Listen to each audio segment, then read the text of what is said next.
மற்றொரு வீடியோவில் அனைவரையும் சந்திக்கின்றேன். இன்னைக்கு பேச இருக்கிற விஷயம் இன்றைக்கு நடந்த ஒரு விஷயம் சம்பந்தம். அதாவது அறகலையே ஹவுசிங் பே அவுட் சம்பந்தம். அதாவது அறகலையில சேதமான சொத்துக்களுக்கு பாராளுமன்ற உறுப்பினர்கள் பெற்ற இழப்பீடுகள் தொடர்பாக இன்றைக்கு நாளிந்த ஜெதிஸ் அவர்கள் பாராளுமன்ற உறுப்பினர் ஒரு ரிவீல்ட ஒன்றை வெளியிட்டிருந்தார். அதாவது கிட்டத்தட்ட 43 முன்னாள் அரசாங்க பாராளுமன்ற உறுப்பினர்கள் கிட்டத்தட்ட 1.224 பில்லியன் ஸ்ரீலங்கன் ருபீஸுக்கான கம்பன்சேஷனை எடுத்திருந்தாங்க. இது ஒரு பெரிய ஒரு தொகையா இருந்துச்சு. என்னன்னா கிட்டத்தட்ட இது டோட்டல் சோசியல் மீடியாவிலையும் கிட்டத்தட்ட மீடியாக்கள் எல்லாத்திலையும் இந்த இது சம்பந்தமான நியூஸா தான் இருந்துச்சு. என்னன்னா இந்த தொகை வந்து ஒரு பாரிய தொகையா இருக்கு.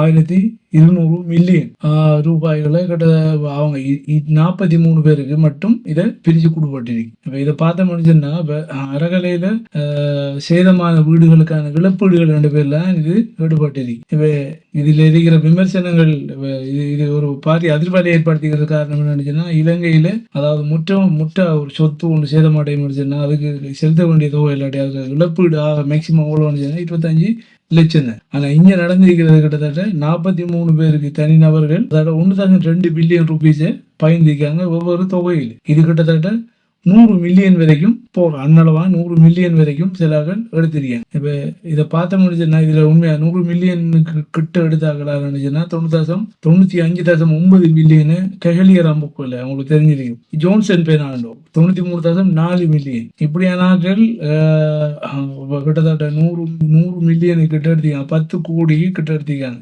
வீடு ஒன்று சேதம் அடைஞ்சு இல்லாட்டி 10 தீக்கிறையான அதை திருத்துறதுக்கான இழப்பீடுன்னு சொல்றது 10 கோடி வரைக்கும் போகுமான்னு சொல்லி கிட்டத்தட்ட சோசியல் மீடியாவில் இது ஒரு பேஜ் போர்டில் இருக்கு. இதுல இன்னொரு விஷயத்தை நாம எடிஷன்ல பார்க்கலாம். என்னன்னா இந்த தொகை கிட்டத்தட்ட 1.2 பில்லியன் ஸ்ரீலங்கன் ருப்பின்னு சொல்றது எதுக்கு ஈக்குவலானது. நான் சும்மா ஒரு பட்ஜெட்டை பார்த்த முடிச்சுன்னா டெவலப்மெண்ட் பட்ஜெட் எம்பிசிக்கான ஒரு அபிவிருத்தி பணிகளுக்கு பார்த்த முடிச்சுன்னா கிட்டத்தட்ட பன்முகப்படுத்தப்பட்ட நிதியிலிருந்து ஒவ்வொரு எலக்ட்ரோனிக் டிஸ்ட்ரிக்ட் கிட்டத்தட்ட டெவலப்மெண்டா கொடுத்தீங்க 1.2 பில்லியன் முந்தைய ஒரு தரம் கொடுத்திருந்தாங்க.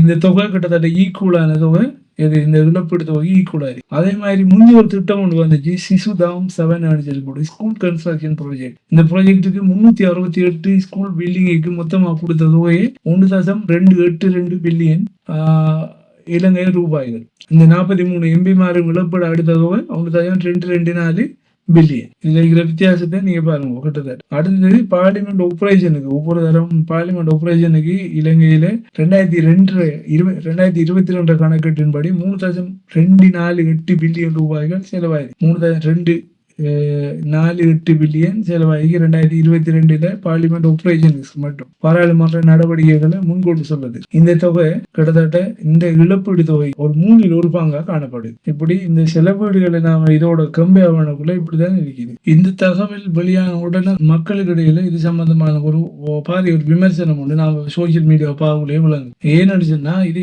முன்னே அரசாங்கங்கள்ல ஒரு டபுள் ஸ்டாண்டர்ட் இரட்டை நிலைப்பாட்டை காட்டுற மாதிரி இருக்கு. ஏன்னா ஒரு சாதாரணமான ஒரு டிசாஸ்டர் ரிலீஃபுக்கு ஒரு சாதாரணமான ஒரு குடிமகன் போகக்குள்ள அவனுக்கு கிட்டத்தட்ட கேட்கிற டாக்குமெண்ட்ஸ் அது இல்லைங்கக்குள்ளே அவன் வேணாமண்டு ஒருத்து போற நிலை தான் காணப்படும். அதாவது அந்த கம்பன்சேஷன் இழப்பீடு பெறுறதுக்கு அவங்க கிட்டத்தட்ட நிறைய படிமுறைகளையும் நிறைய ஸ்கிரீனிங்கையும் தாண்டி அந்த ஃபில்டர்களையும் தாண்டி தான் போக வேண்டியது. ஏன்னா இங்க நடந்திருக்கிறது கிட்டத்தட்ட ஒரு ஸ்கேம் மாதிரி தான் இருக்குது. இது ஒரு பாரி ஒரு தொகையை அவங்க அதாவது இருக்கிற மினிஸ்ட்ரியல் பவர் இல்லாட்டி எம்பின்னு சொல்ல ஒரு விஷயத்தை வச்சு கிட்டத்தட்ட ஒரு பாரி ஒரு கம்பன்சேஷனை இவங்க பெற்றிருக்காங்க. 43 பேர் பெற்றிருக்காங்க. இதுல இந்த சோசியல் மீடியா உள்ள சில கமெண்ட்ல சில இதுல கேட்பற விஷயம் ஒரு இழப்பீடுக்கு இல்லாட்டி ஒரு சொத்து இழப்பீடு நடந்துச்சு இல்லாட்டி சொத்து நாசமாக்கப்பட்டா தீக்கிரையாக்கப்பட்டா அதுக்கான இழப்பீடா கிட்டத்தட்ட 10 கோடி செலவாகுமா அதை திரும்ப செய்யறதுக்கு. இது ஏன் இப்படி பெற்றாங்கிற விஷயம் சம்பந்தமா நிறைய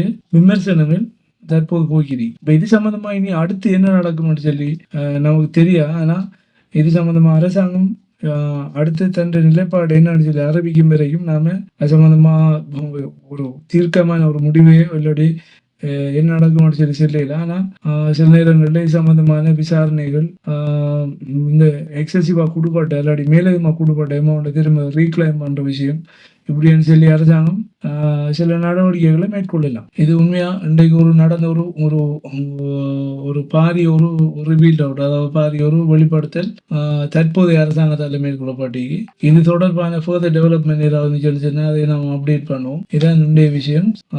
இது தொடர்பாக மேலதிகமாக ஏதாவது தகவல் இருக்குன்னு சொன்னால் அது தொடர்பாக நீங்கள் கமெண்ட் செக்ஷனில் தெரிவித்து விடுவோம். மீண்டும் மற்றொரு வீடியோவில் உங்களை சந்திக்கலாம். நன்றி.